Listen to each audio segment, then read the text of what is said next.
Nakon završenih lokalnih izbora i konstituisanja Skupštine i skupštinskih organa, očekivalo se da će novi saziv Skupštine opštine, sastavljen od odbornika koji su dobili poverenje svojih birača, krenuti sa rešavanjem problema građana donošenjem odluka kroz konstruktivan rad u demokratskoj i fer atmosferi uz uvažavanje svakog odbornika i različitosti mišljenja i ideja.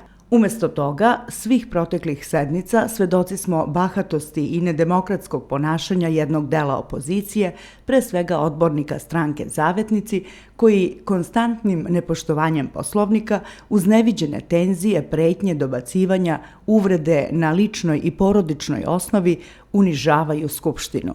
Posebno su pritiscima izloženi predsjednik Skupštine, zamenica predsjednika i sekretar Skupštine, koje odbornici Zavetnika lično prozivaju, prete sa mesta, vređaju, omalovažavaju. Ovakvo ponašanje nikada nije viđeno u Skupštini opštine Aranđelovac. Ova količina primitivizma, nepoštovanja, netolerancije ne priliči najvišoj instituciji Aranđelovca, čije su predstavnike birali građani.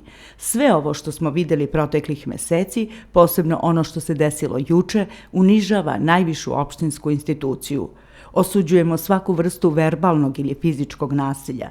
To je nedopustivo ponašanje i sa tim mora da se prestane odmah.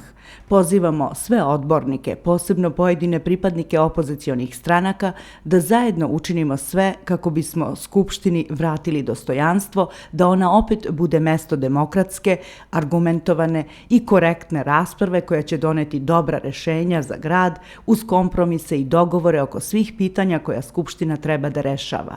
Socijalisti su od početka spremni da u takvom radu daju svoj puni doprinos, navodi se u saopštenju predsjedništva Aranđelovačke opštinske organizacije Socijalističke partije Srbije.